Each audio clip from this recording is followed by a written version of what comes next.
It is hard to imagine today, but not too long ago, Vladimir Putin was largely unknown to people both in Russia and worldwide. Back before 1999, no one had even heard of his name. But then, something changed.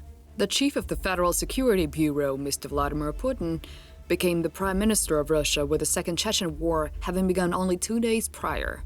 In September of that year, apartment buildings in the cities of Moscow, Buyansk, and Volgodonsk and their inhabitants became victims of a terrorist attack.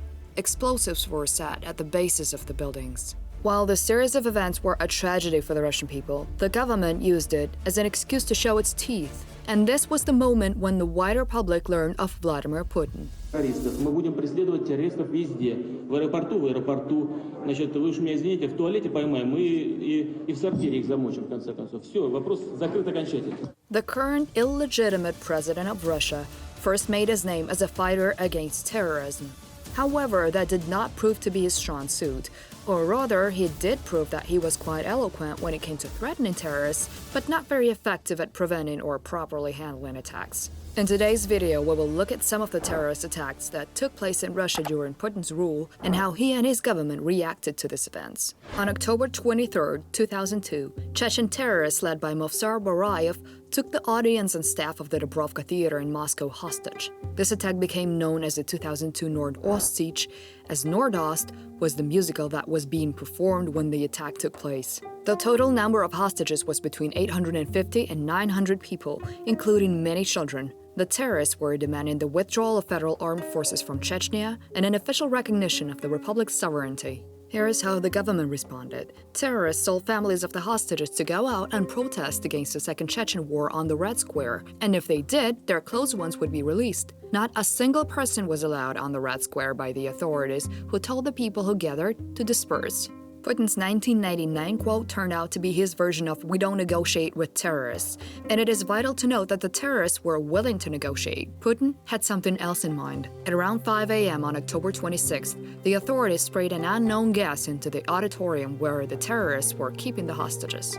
Many people were affected by this substance, and when delivered to hospitals, the doctors were not informed as to what kind of gas it was and therefore did not know what kind of antidote to use. The official number of casualties was said to have been 130 people, not counting 40 terrorists who also died. Independent researchers' numbers range up to 300. To this day, the identity of the gas used by the FSB has not been revealed. To find out more about the Nordost tragedy, please watch our in-depth video which was prepared by Anna Nemzer as part of her program, Total Recall. In February and August of 2004, suicide bombers attacked the Avtozavodskaya and Rishskaya stations of the Moscow metro. The Avtozavodskaya attack resulted in 41 casualties and up to 250 people injured, while the Rishskaya attack resulted in 10 people dead and 50 injured. The Interior Ministry responded with a measure to equip all the metro stations and train cars with surveillance cameras. However, according to a 2009 statistic, only 469 train cars out of 4,500 were actually equipped with the cameras. On September 1st of 2004, terrorists struck in the south of Russia, where school number 1 in the town of Baslan was taken hostage by Chechen insurgents. Over 1,100 people were taken hostage, including 777 children. At 9:11 a.m. on the first day of school, terrorists arrived in a van and military truck and forced everyone into the building. The terrorists were sent by the Chechen warlord Shamil Basayev, and their demands were the same as those of the Nordost terrorists: withdrawal of federal troops from Chechnya and recognition of its independence. Baslan terrorists were much more cruel and did not allow any water or food to be passed to the hostages, so they were forced to drink their own urine. The authorities were preparing to storm the building, although the terrorists threatened to start shooting the hostages if the building were to be stormed.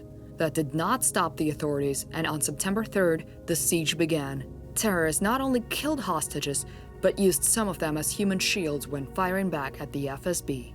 The siege resulted in 333 deaths, 186 of whom were children, making the Baslan Massacre the second deadliest school shooting in history.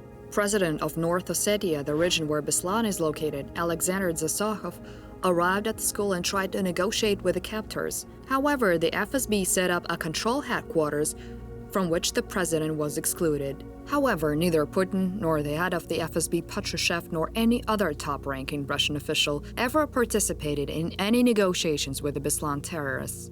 Instead, Putin used this tragedy to abolish direct elections of heads of local governments in Russia. It was now the president's prerogative to appoint those officials.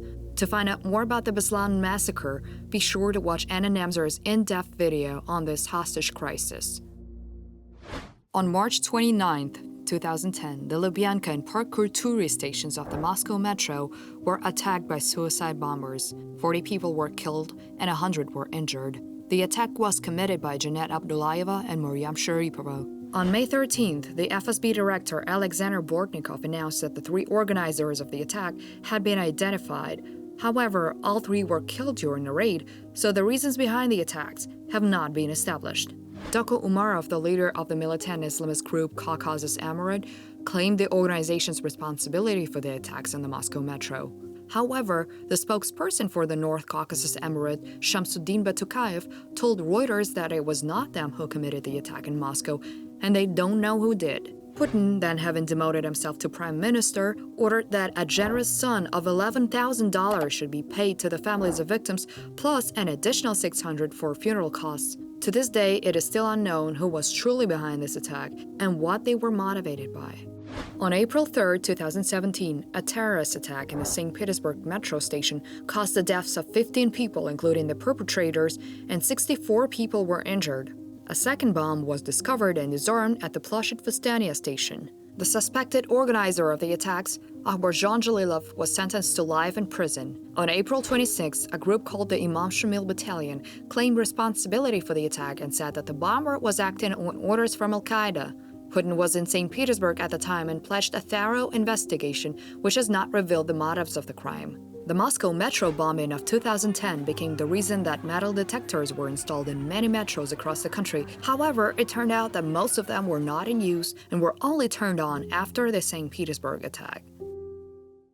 It is clear that for Putin, these tragedies were either reasons to tighten his grip on power in Russia or events of little significance. After the attack at Crocus City Hall on March 22nd of 2024, it became abundantly clear that while Vladimir Putin was preoccupied with having his security bureaus hunt opposition leaders, journalists, and activists, the same security bureaus became utterly incompetent at doing the main part of their job, protecting Russian citizens from terrorist attacks. History shows that when terrorist attacks took place, Putin always used them for his own advantage or disregarded them. Today, it remains to be seen whether he will find another way to take more power for himself, announce a new round of mobilization, or continue his pathetic attempts to pin the Crocus attack on Ukraine.